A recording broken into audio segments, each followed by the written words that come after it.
Hello everyone, today is a special video. Not only is it my first video in quite a long time, it also marks 27th of September is the 1 year anniversary of this. Elephants, the album that I made on the 27th of September 2024. This is a present to me by Stella, who I play guitar with and music with, and she's helped me play this album live. So anyway, today I thought get the merch out and we'd go through the album.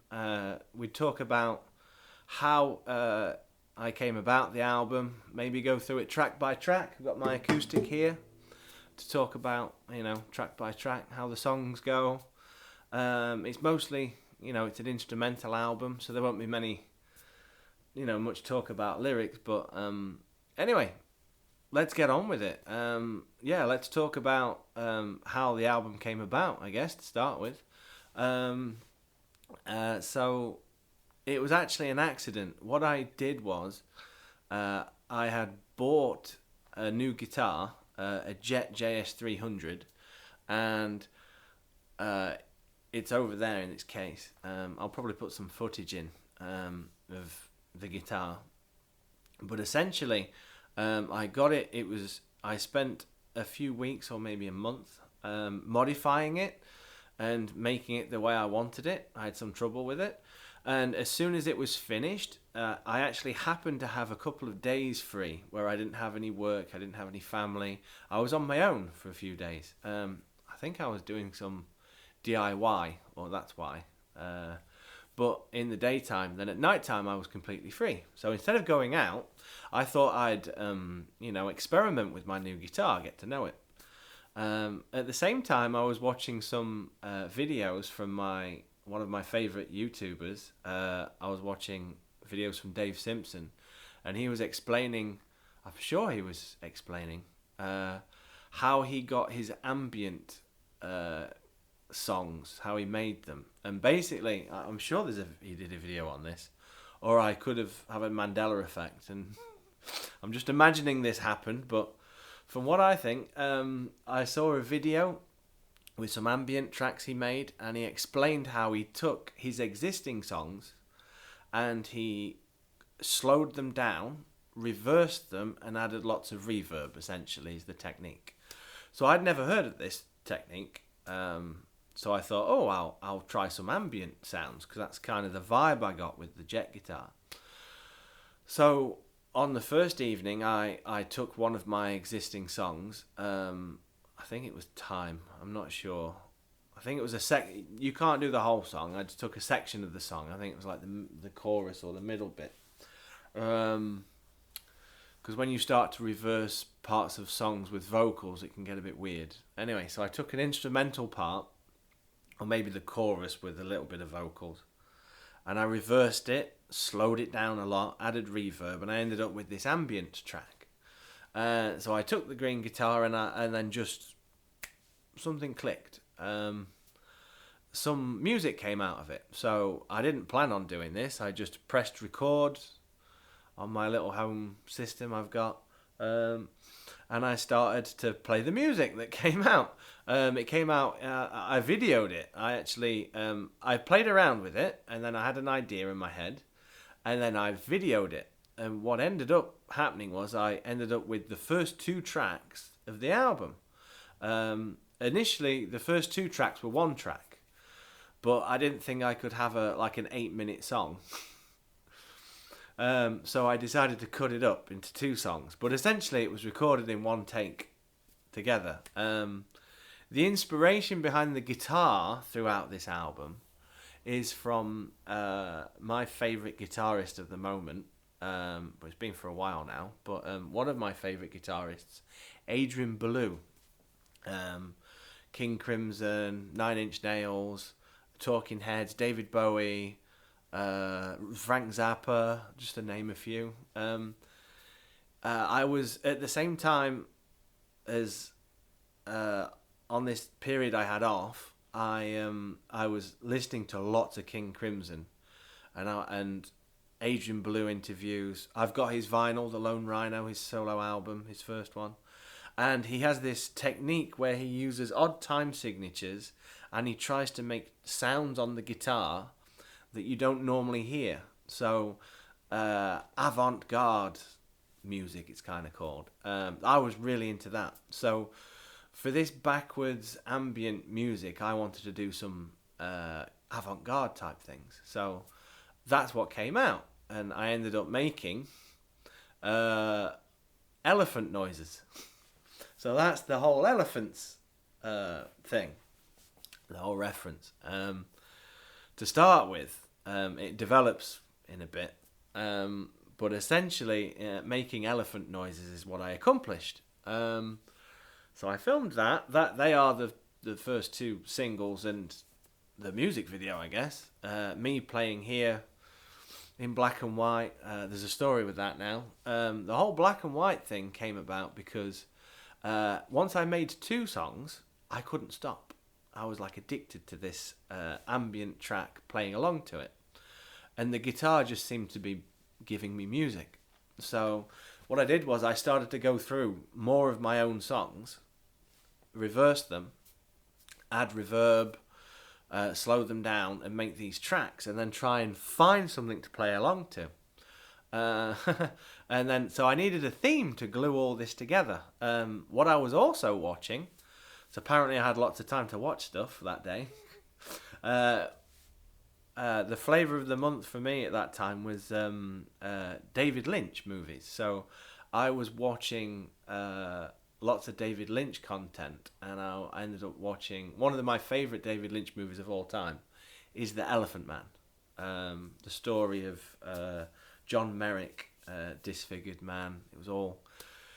It fit the vibe I was feeling. It just seems to all perfectly match together. We had the avant-garde elephant noises, and we have the grotesque black and white Lynchian elephant man story narrative, and that was it. It clicked in my head, all in this one night. To make something coherent and to tell a story. So in the end, I decided I'd make a bunch of these songs. There's 8 in total. I only ever recorded 8 in 1, maybe 2 nights.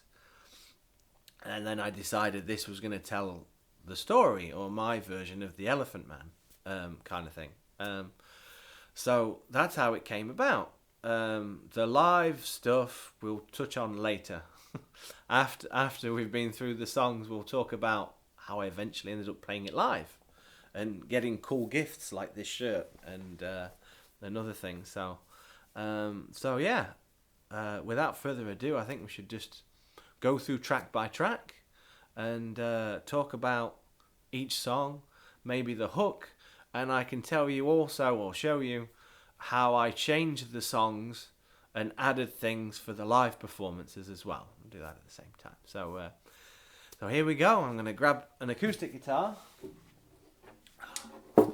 I've got my acoustic, and I've also got my notebook that I use to write my music ideas in. This is specifically from 2013 up until present. Usually, this is a good tip. I usually have all my goals, ideas written down, and I green them off. If I have song ideas or album ideas, I write them down. Usually I have pages and pages per project.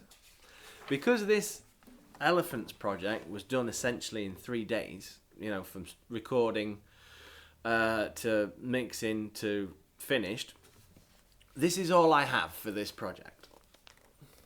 1 page. 1 page with titles for each song, and which ones I wanted to release as singles and the full album and by when. So yeah, there wasn't much for this one. It was just done. This is the first time I've just done and not planned really anything. So I didn't plan on making this album. It just naturally came out. I didn't want to do an album a year, but that's recently, since 2020, that's kind of how it's happened at home. Beauty of home recording. I really didn't want, Really didn't want to make another album in 2024, but this just naturally happened. So we've got 8 songs in the album. It's 33 minutes long. Some might argue that's EP or small album. It's just all the music I had out. I didn't want to add to it, and I didn't want to... Well, when I do it live, I add to it. There's an extra song, but we'll cover that later. So yeah, let's start, shall we? I don't know how we're going to do this. So the first song... Well, actually, let me explain the guitar. So when I recorded this, my Green Jet JS300 was bought to be in standard tuning. So when I recorded it, I played in standard tuning. Well, I played it in standard tuning. But when I play this live, I play in E flat, which is my regular tuning I use when I write my own songs. Yeah. But for these purposes and on this acoustic to go through now, we're just going to play it in standard tuning. So E, A, D, G, B, E. I'm not going to detune for this. We'll act as if I've just recorded it. Okay? So that's that. First song, we've got Elephants.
So Elephants, like I explained before, came about from reversing a song and playing along. It was the first 2 tracks were actually recorded in one, and then I've split them into 2 songs. So this first one is called Elephants, and it opens up the album with the technique I was talking about. A reversed song with reverb, slowed down, and it comes in ambiently. And all I do in the beginning is do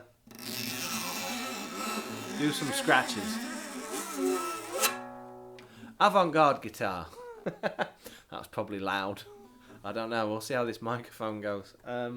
But essentially, it's in B minor.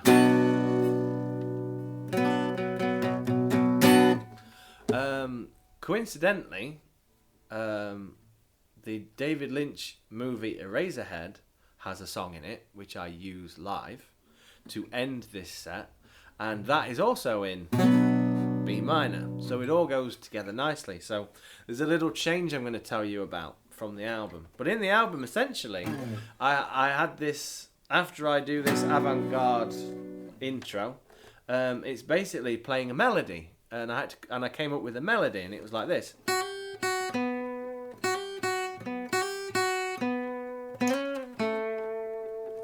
Which is essentially B minor, C sharp minor, then to A.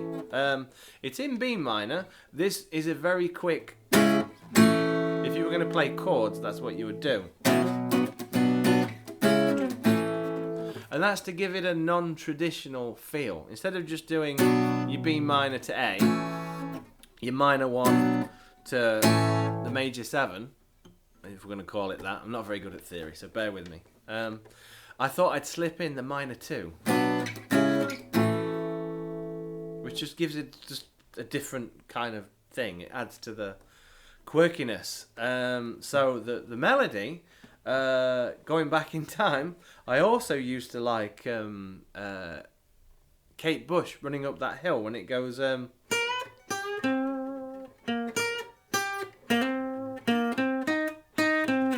Probably gonna get copyrighted there, but anyway, so you got that do do do do do do do. So that kind of stuck with me, and I came up with my own thing that was reminiscent of that, and it goes.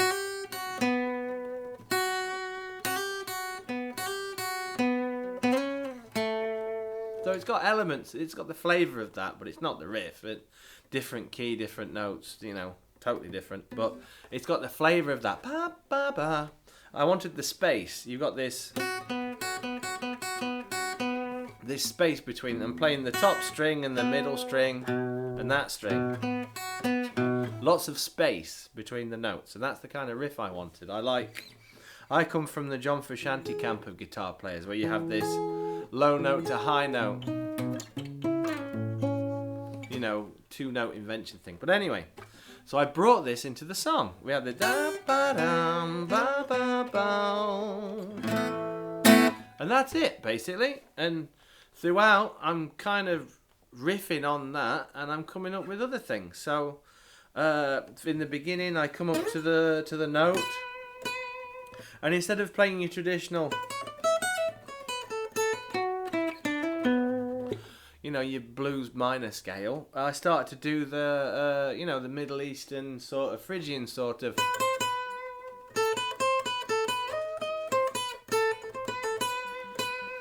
But instead of picking it, you'll hear in the beginning, I start doing tapping. So I'm a big fan of tapping now. I do a lot of tapping in my playing.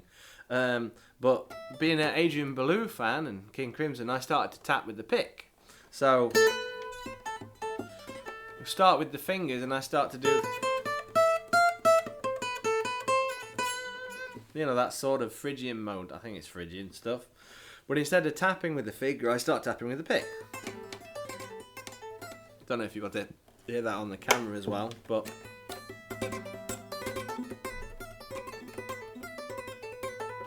I don't know, it gives it a kind of like bagpipey. Where I live now, it's called a garde sort of instrument. I started to implement that, so we've got that sort of. Then back to the main riff, and that's also in a weird time. It's not in a straight 8. It's not like 8 beats to the bar. It's like we're doing 8 bars worth of a melody. We're actually doing 6. So when I played this live, we came up with to keep the timing going. It's more like a 1, 2, 3, 4, 5, 6. So 1, 2, 3. So it actually goes 6, not 4 and 4. You're not doing 4 lots of the B and 4 lots of the A. You're actually doing 4 lots of the B and 2 lots of the A. So it ends up being 6. So there's that to contend with as well. Again, Adrian Belew. I didn't want it to be stereotypical 4/4. Everything's in 8. There's 8 lots of everything. 4 of this, 4 of that. I wanted to do something different. And then to make the riff go on the lower strings, because I've got distortion on the song, I'll do pauses and then I'll come back in with the lower bit. So B minor, C sharp minor, A. Yeah? And then for the end of this song, we end up going to, I needed some kind of flashy solo at the end because it's the first song and I wanted to just grab everyone with it. So what I was also looking at was an interview with Yngwie Malmsteen. And I know Dave Simpson is a big Yngwie Malmsteen fan. So basically I was trying to add something in that had a flavour of Malmsteen, because I don't play like Malmsteen, but I learnt this one thing, little trick, where he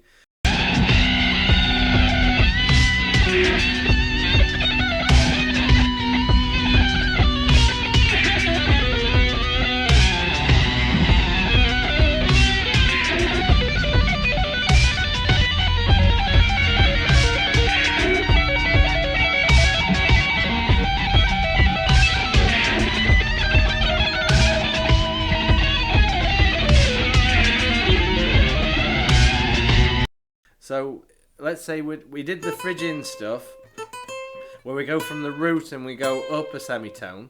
But with the harmonic minor, what Malmsteen does, you can also go the root, and you go down a fret from the root, a semitone. So that's like a major 7 added onto the actual harmonic minor.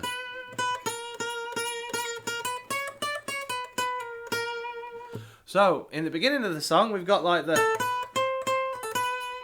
Phrygian stuff, and then we have the harmonic minor, and that's a theme going throughout this album, harmonic minor, especially for the second track. Anyway, so we end up with, I can't do it on this acoustic, but I go really high, and I'm running down on the solo to that harmonic, you know, that 7, yeah, the major 7, you know, B flat, and then I'll do the same thing up here. So this is like slowed down the solo. I'm doing it a lot quicker.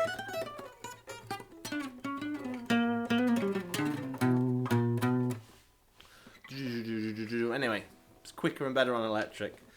But that's it. And then from there, I thought, oh, we need to add some tapping. So to build up to the tapping part, I start going classical. So I'm also a big classical music fan, but in my own simple world way. So we got basically the B minor chord, and I'm just doing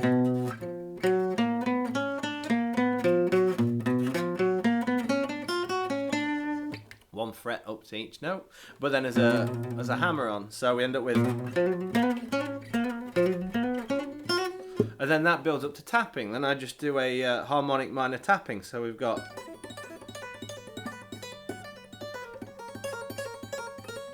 I'm sure there's what classical song is it that does that? It's where you take the standard B minor pentatonic scale tapping, and then you drop it all a fret to make it harmonic minor.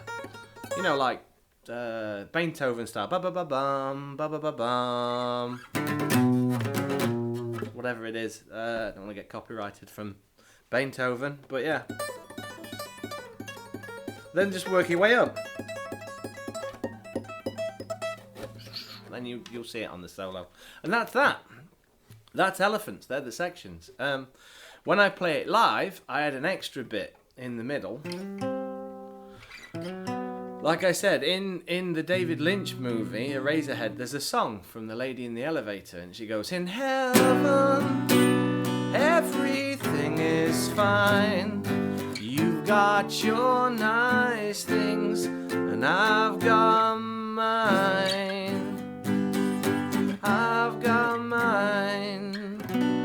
So I took that, and I've figured out the melody on electric guitar to play along. So after I start doing the Phrygian stuff, and I start doing more melodies, I change the melody to the In Heaven riff. So it ends up going, "Everything is fine in heaven. Everything is fine. You've got your nice things, and I've got mine."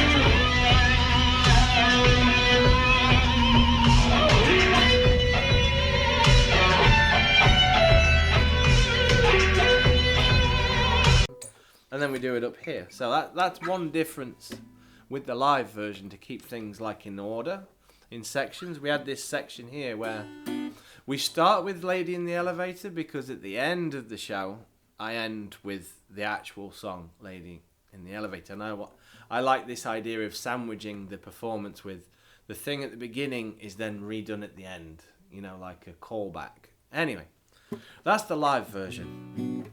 But in essence, that is Elephants, the first track. So I think we should move on to track 2. if I get my notes. Oh yes, I called this one Birth.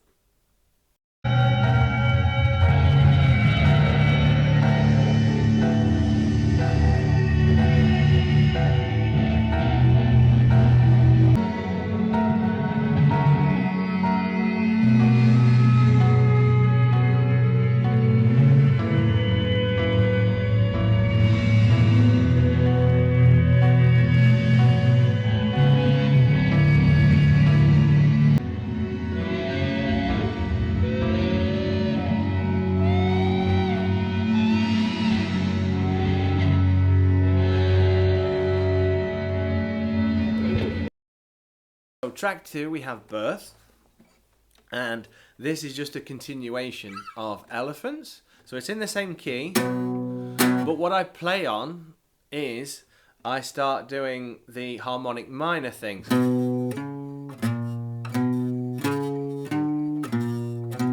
That's basically the theme throughout. We're in B minor, and I'm doing things like that.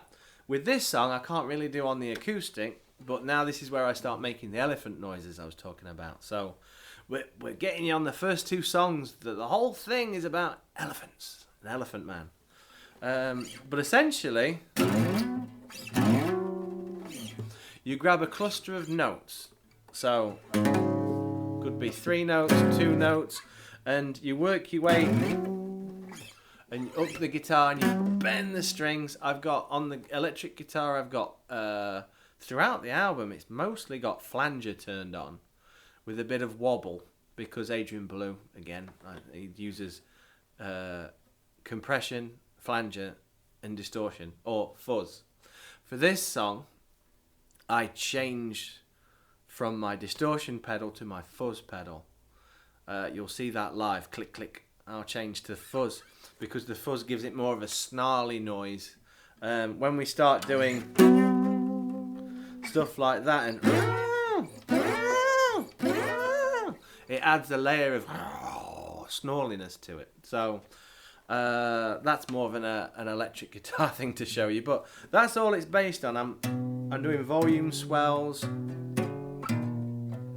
among that harmonic minor. So this part of the album, to explain to you, is quite short, and I just do that for, I think it's 3 minutes, elephant noises.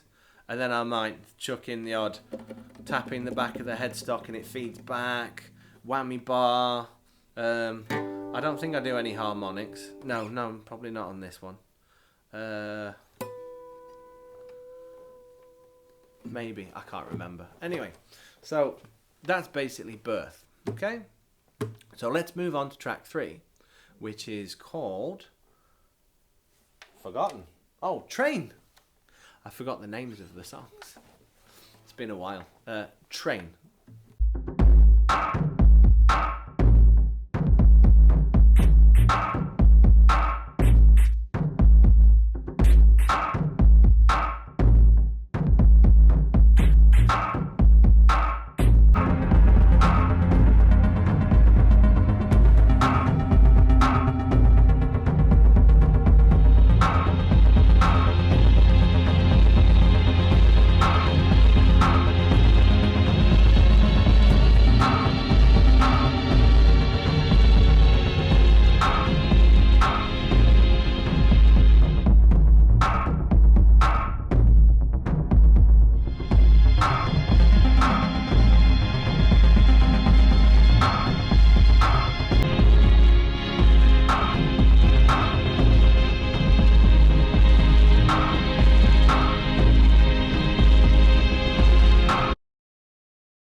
So here's track number 3 called Train, and this on the album is purely electronic. So this is the only song out of the 8 that was not conceived through the method of taking a song and adding reverb and reversing it.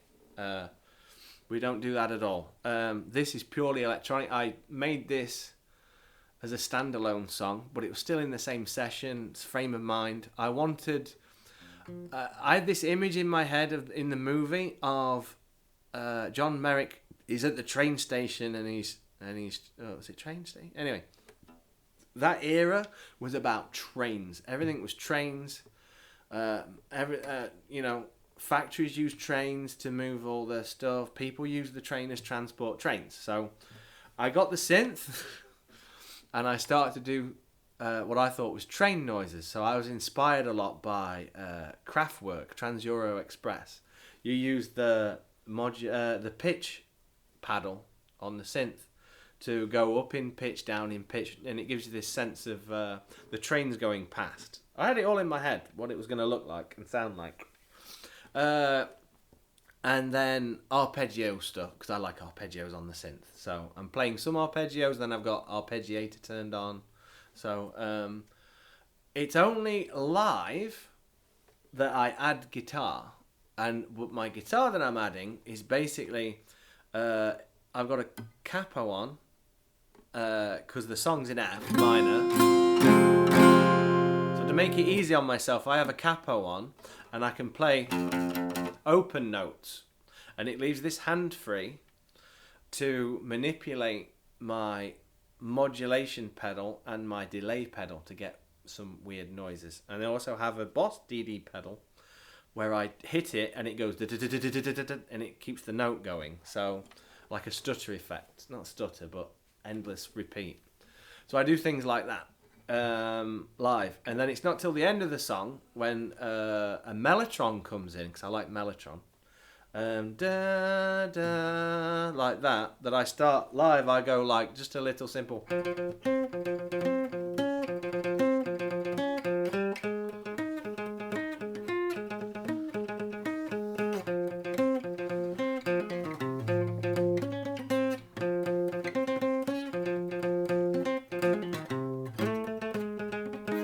something like that anyway.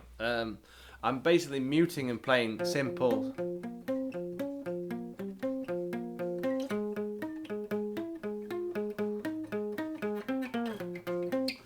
stuff like that at the end. Inspired by that was more for my hero John Frusciante when he did his electronic music, and he would just play some very simple stuff like that. So I added that bit of guitar for the live show. On the record you don't hear any of that. It's just electronic stuff. Okay, so that was the third track, Train, and then now we have the fourth track, which is there's more guitar on it, a lot more live though, and that's called Animal.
So here's the track Animal, and it's basically based upon what I call the Fleetwood Mac chord, which you hear on the Green Manalishi.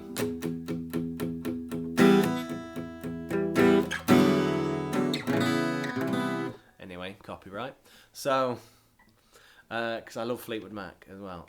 Both versions. I say both. There's loads of versions, but Peter Green and Stevie Nicks and Lindsey Buckingham, I love both versions of that. But you have this E chord, and it's very open. It's got all the open notes. What would it be? An E, there's your minor third, and then you got another minor third, and then you got a B and an E.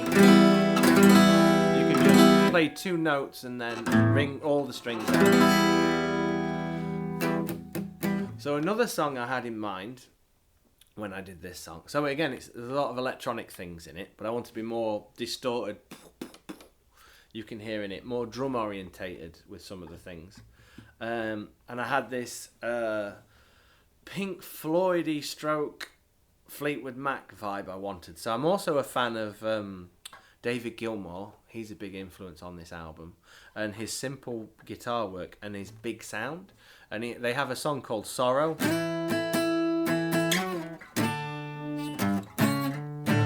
Something like that. Anyway, so I wanted a mixture, a blend of that. So we have this riff that I came up with, which is like,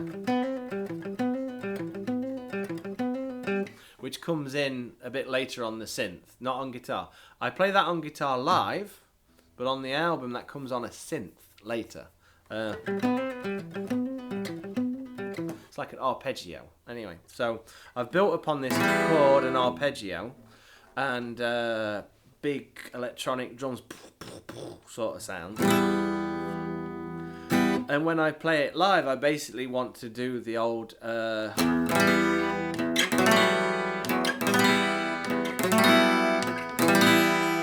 you know, like Pink Floydy style.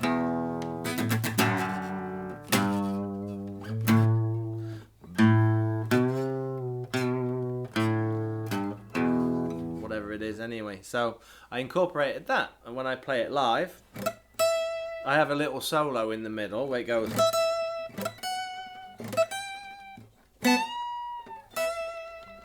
And it's very, to me, it sounds very Pink Floydy. People have said it's quite Pink Floydy, so I love Pink Floyd.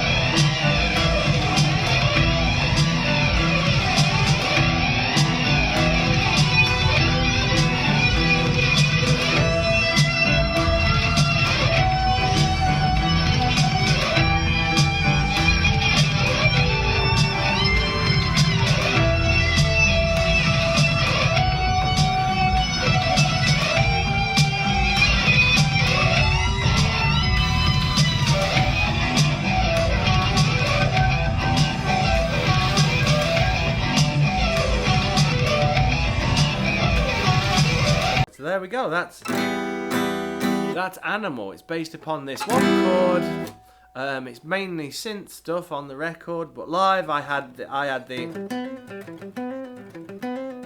synth arpeggio I play on guitar, and I have a little solo. And before all that though, King Crimson. I'm a big Robert Fripp guy as well as Adrian Belew. I love them both. And sometimes you see Fripp, he just relentlessly plays the same thing over and over and over and over and over, and it looks something like that, just blah, blah, blah, blah, blah. So for this I made a simple version that I thought I could play while we're going.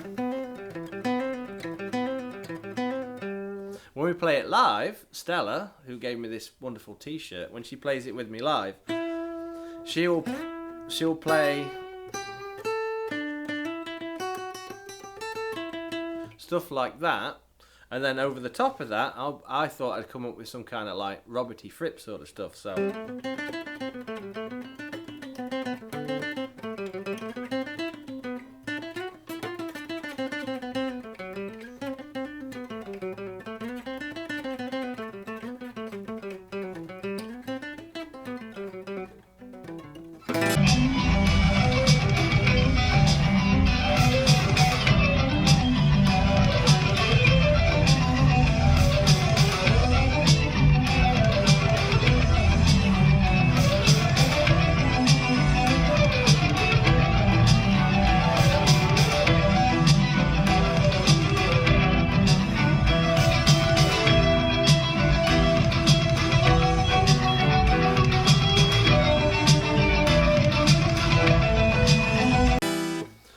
So it sounds nothing like Robert Fripp, but it's inspired by, and the whole point is to play some kind of relentless, just keep going, don't stop. No breaks, no stops. Just play a continuously thing where you're stretching your fingers out. So that's what I do on that bit. And then we go into the solo. Played it in the wrong key there.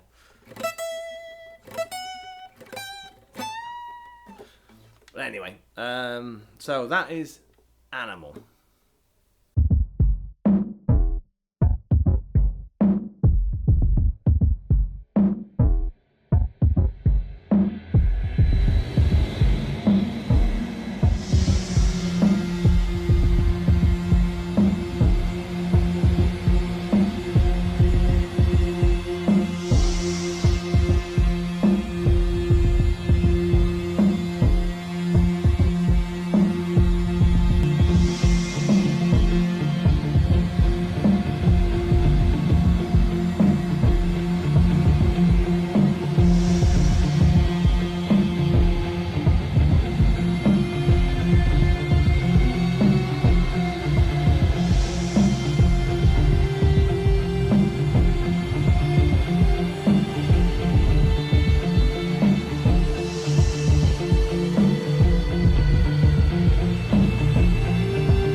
My favourite one. So the next track is called Love, and it's track 5. 5? Yeah, 5. Losing count. So I took one of my favourite songs that I play a lot live, with one of my songs called Looking for Love, and it's in D minor. Well, it's in F major, but when you reverse it, it sounds more in the D minor. Here's another thing to remember. When you get songs and you reverse them, you also have to reverse engineer the chords and the keys that you did it in originally. So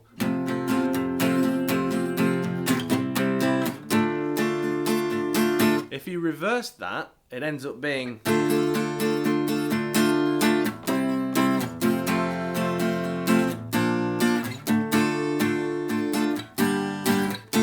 stuff like that. It ends up being backwards. So you get more of a D minor feel than you do an F major. But anyway, this was a song I had the opportunity, because it's quite the, I don't think it's the longest song, but it's padded out quite nicely. I wanted to try this, my simple version again. Everything's simple, if you've gathered, of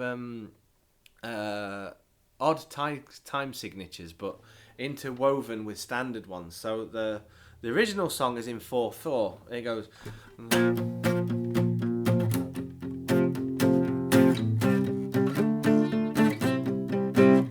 So it's bum bum bum bum bum bum. When you slow it down, it's like bum bum bum bum bum. So I wanted something to go over that 4/4 feel that was an odd time signature. So like polyrhythm sort of thing. So I came up with, I thought, over an 8/8, we'll call it 4/4 8/8. I'll do something that's 7 7/8. So 1, 2, 3, 4, 5, 6, 7. 1, 2, 3, 4, 5, 6, 7. So while it's going with the drum, I added the drums. It's like bum bum bum bum bum bum bum bum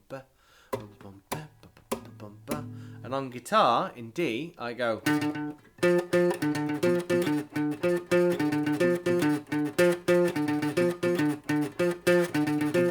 Dum dum dum dum dubba da dum ba dum dum dum dum dubba da dum dum dum dum dubba da dum ba dum dum dum dum dubba da dum ba dum dum dum dum. So there's your 7, yeah, and that just plays over until it, and then so I've got that going.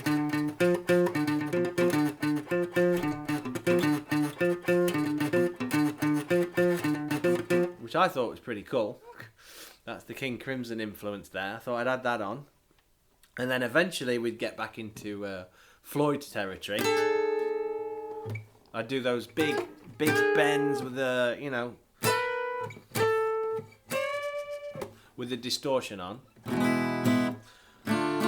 With the distortion on, things like that. And when you bend it, they go out of tune, so I was just checking. And then I go back to the...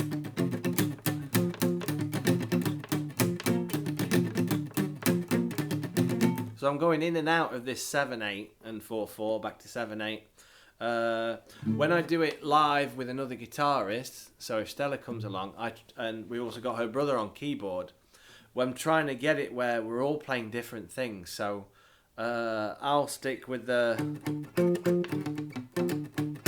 and maybe she'll play something in 6/8, yeah. And then the drums are going in 4. Bum, bum, bum, bum, bum, bum, bum, bum, bum, bum, bum, bum. And then the keyboard player Dimitar will play something maybe in a 7/8, yeah. So we've got these 3 different things going on, which I thought was pretty cool to try and do. A bit ambitious, but yeah. That's this song, Love. And then at the end, the difference is with the live one, there's more of a guitar solo on the live one. So on the live one, I kind of go for it halfway through.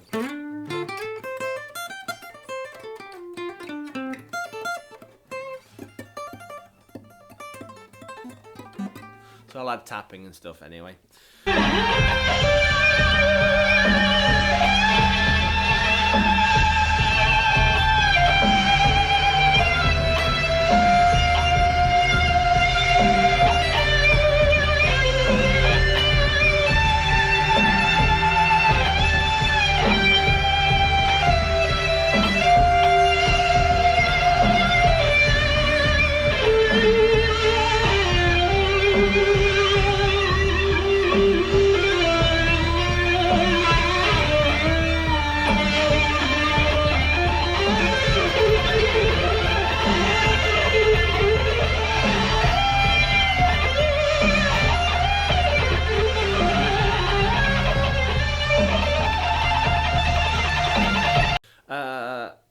But on the record version, I only do a simple, like, low. I wanted a low, simple, melodic, Pink Floydy sort of thing. So we end up with...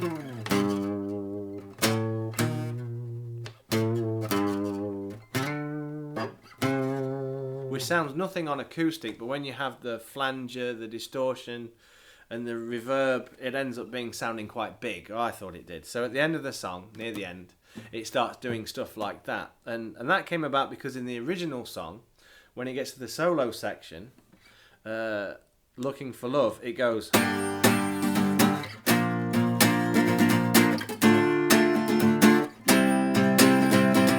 So my little nod to that original song is at the end of this, I know when the song's finishing because I'll kind of play that riff, but with the big, you know, distortion and singular bass notes.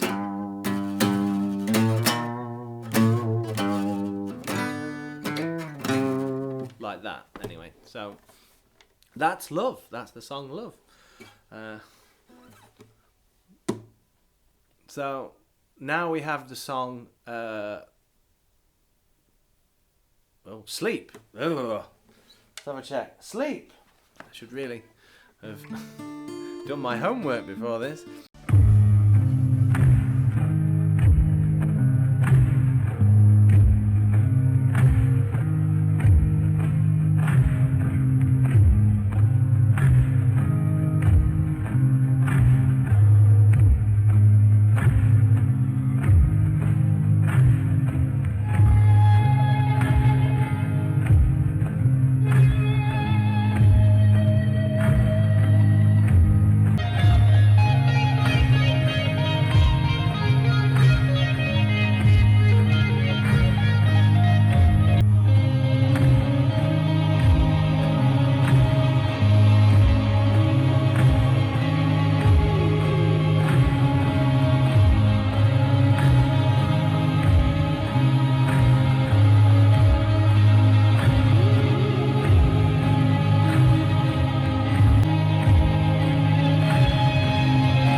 So now we have the song Sleep.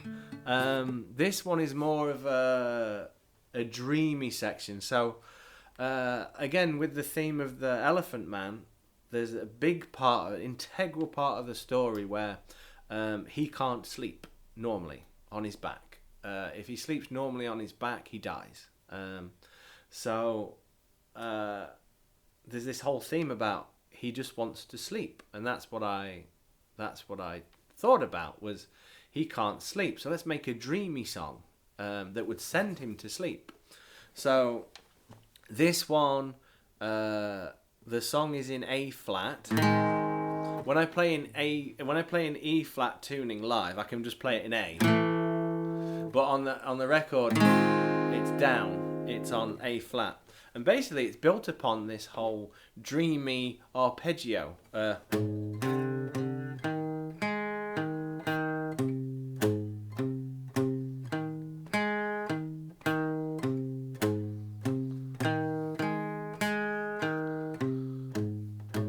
So again, I went for the classical influence there. A nice arpeggio slowed down, and then we start having guitar noises where we're basically in E flat and we're playing arpeggios. So the whole thing is based upon A flat arpeggio. Stuff like that. So I always thought of Mother from Pink Floyd, you know, where it's Mother, do you think the drop? And then his solo is basically based upon that kind of arpeggio. So I took that influence and the classical stuff like that, and then start to play around with it.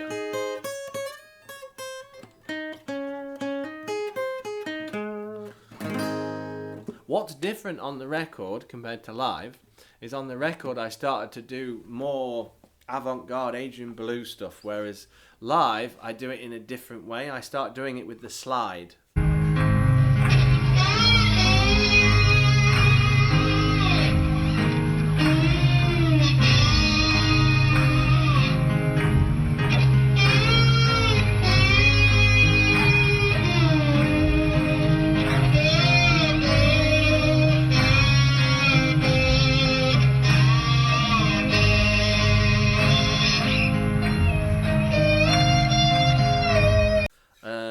So for the record version, I'm actually hammering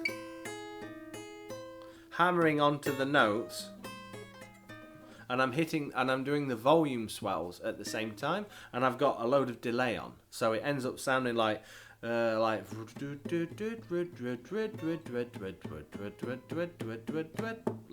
and I'm doing that throughout. And then we have, again, odd time signatures. I didn't want to do a riff that's in 4, because the thing is in.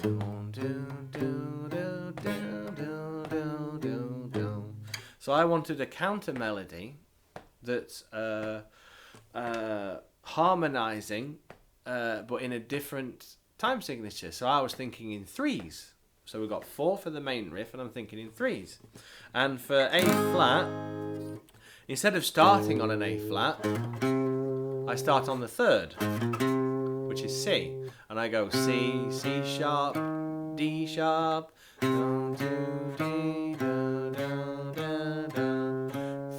1, 2, 3, and instead of playing that 4 times, on every 3rd time,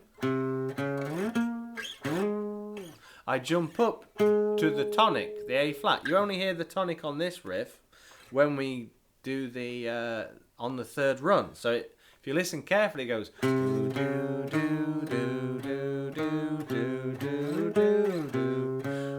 1, 2, 3, 1, 2, 3, 1, 2, 3, and then you can just play that up the octave, whatever it is. You can play it in different places, and it starts to counter the.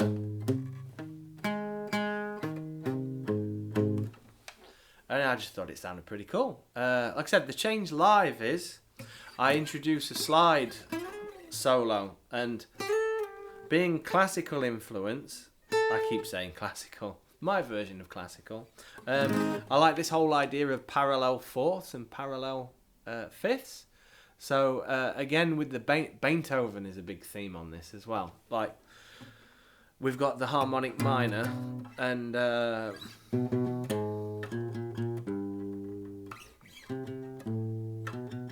whatever it is anyway. So I'm playing on that theme of more classical influence, parallel fourths and fifths. By that we mean, you know what song that sounds like. I'm not going to get copyrighted on that one. But you have your root note, so in my case would be the A flat, and you can play the fifth. And the fifth would be D sharp. So, in other words, the riff I'm going for is a fifth of it.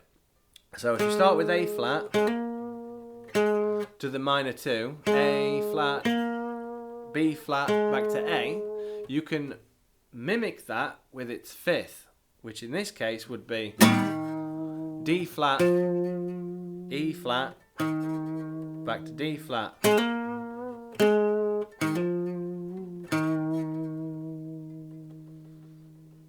Sorry, that's F to E flat. I'm a monkey. I don't mean D flat, that's the fourth. The fifth would be E flat. A flat, B flat, E flat, F, E flat. So that's, and what you can do is you can play that all the way up and down the fretboard, and that's what I do. And you end up with some kind of melody that sounds like this.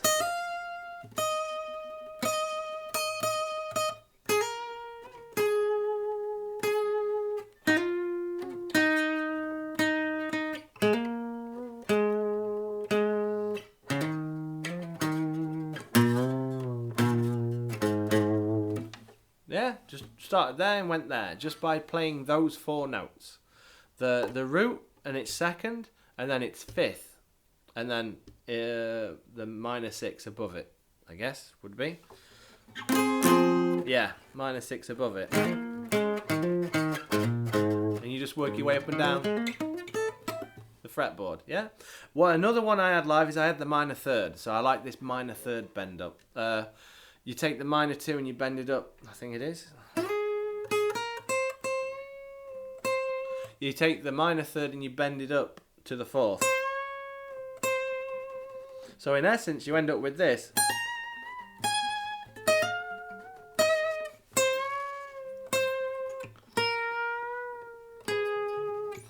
And it just sounds great to me. Anyway, so that's the melody for the end. When I play it live, I do it with a slide.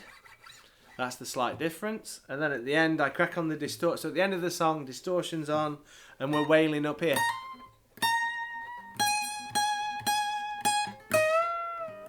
And doing bends, and it's very Gilmore-ish for me. That's my Gilmore influence coming in. Nice and simple notes, but distortion, violin-y. Keep going. It's just, oh, I love this song.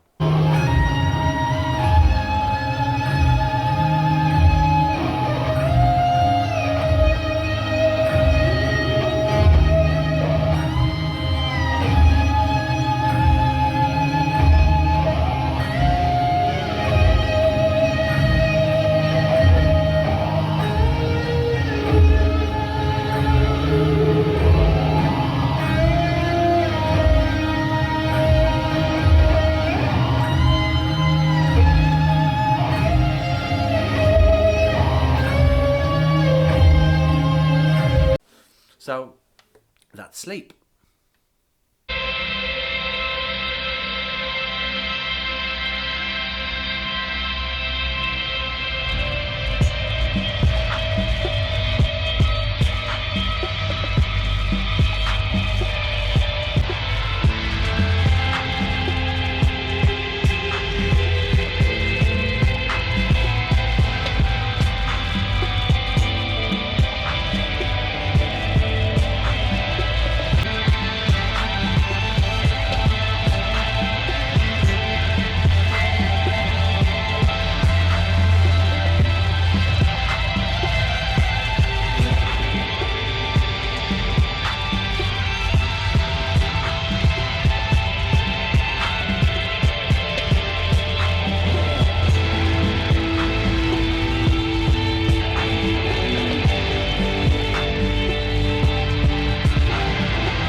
now we have track number 7, which is called Life.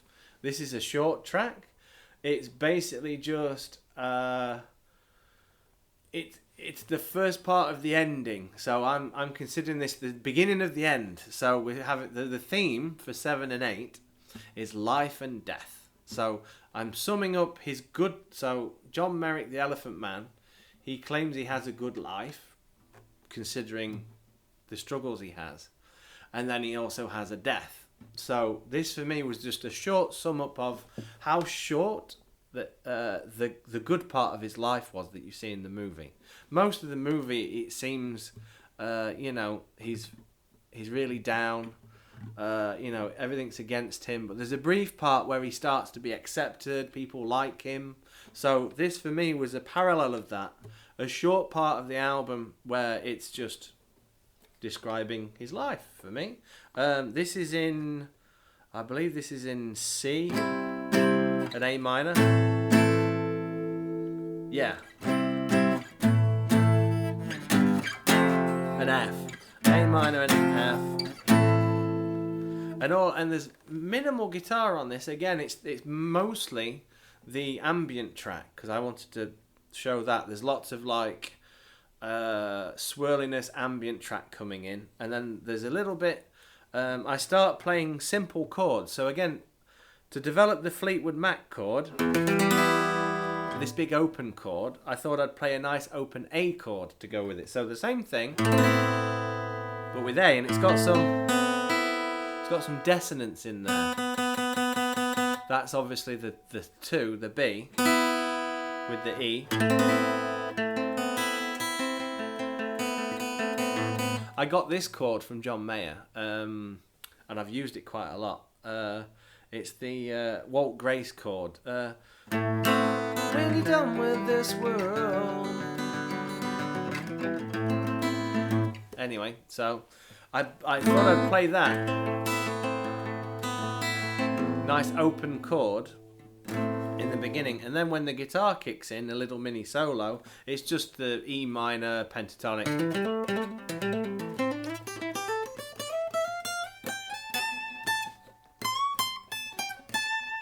Like that, nice and simple. And then we go back to the riff, kind of, but transposed, that we have from Elephant. So instead of being in B minor, we're in A minor. That sort of riff. So A minor, B minor, G. And then we go down the same thing. G, A minor, F. And then at the end of the song, I start adding tapping. So we've got a tapping part where I'm just doing the A minor to E,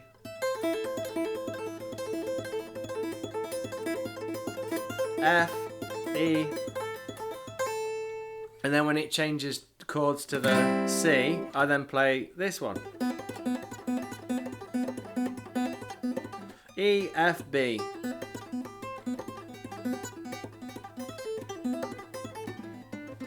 Then they all bend up and tap the G into an A.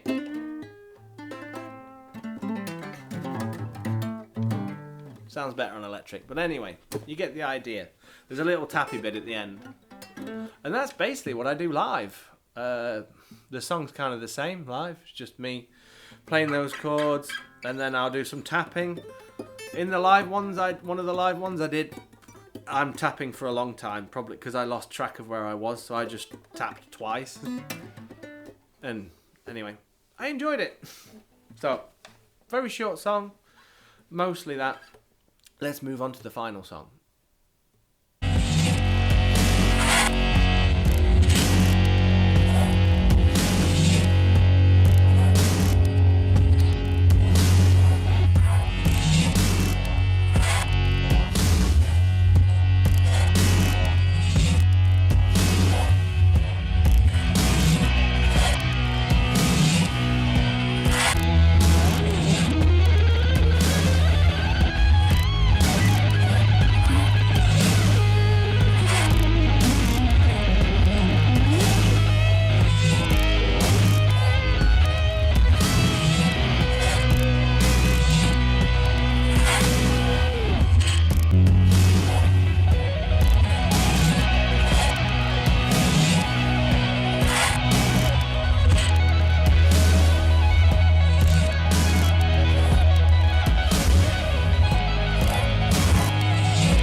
So the final song, track 8 on the album, is called Death. And this, for me, going back to classical terms, most of the great classical artists, I mean, obviously you've got Mozart, who famously made his requiems, yeah, especially for the death of his father.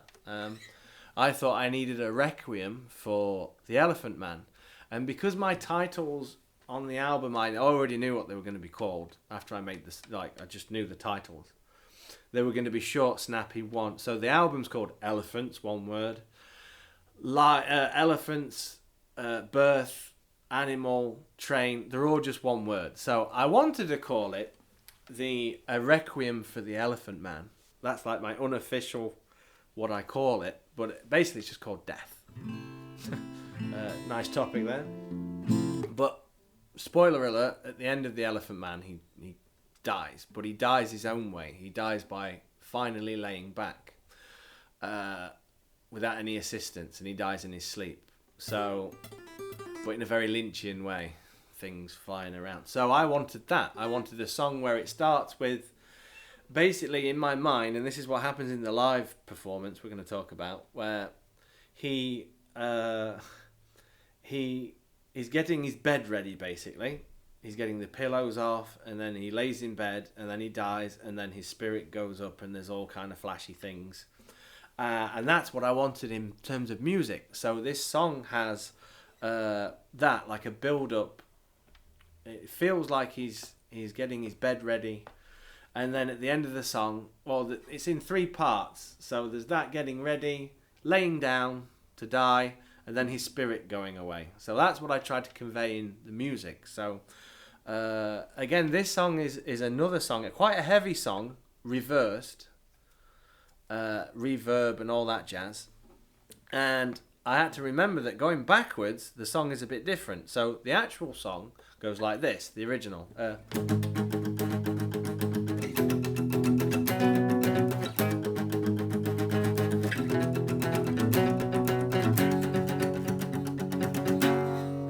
When you slow it down and reverse it, you actually don't start on the tonic, you know, the root chord. You don't start on the G sharp minor, or if we were going to call that the minor 6, it would be B, because you reversed it, swaps from being a minor key to predominantly being this B major.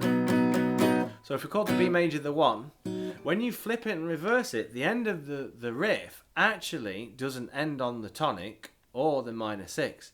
It ends on the 5 again. Classical. I like classical things. So when you start the song, you actually start it with this. There's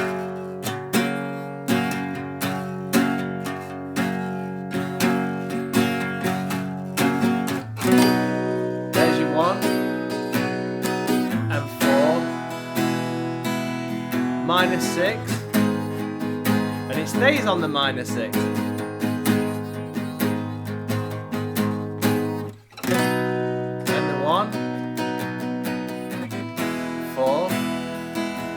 Minor 6. Then it does that, I think, 3 times. It could be 3 times or 4. On the 3rd or 4th time, after you've played, then you have a round. It must be the 4th time. Then you have a round of the 5 on its own. So that 5 I use as a bridge water between the 3 sections, because that's how many times it happens. We've got it in the beginning, and then it's between each section. So when this comes up, I know there's going to be a change in what's happening. So in the beginning portion, there's not much going. In fact, on the record, I don't think there's any guitar, really. There might be some loose chord work in the background, but live, I'll throw in...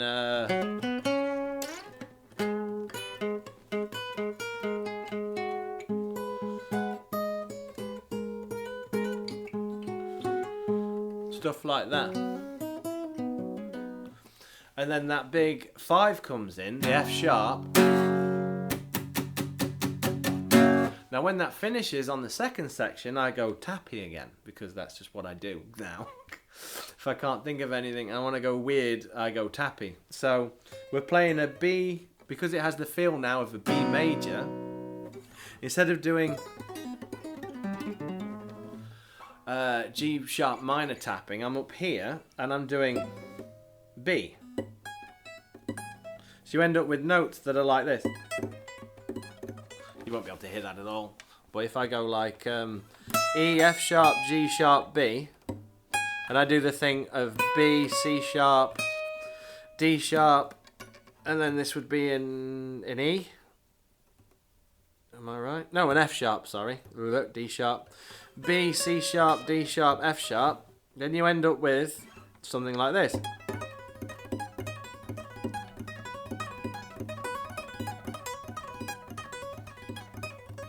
And I'm playing that fast, tapping, and I think it's got some delay on it. Anyway, it just sounds like not strings, but like just a load of things happening at once, like tappity tappity tappity. I can't describe it. Anyway, it's nice.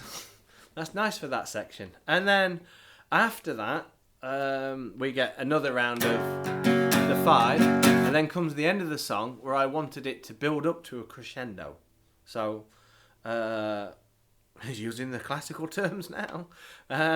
Basically, for his, he's going up and he's dying, and there's nothing at the end of the film. I wanted the crescendo to come up, so we start doing. And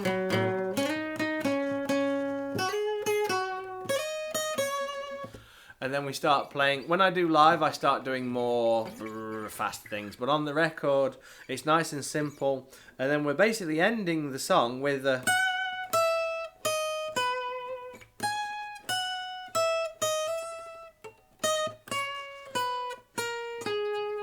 Riffs like that. So I've got 3 guitars, I think there are, and they're doing basically variations of G minor, pentatonic, and the B major.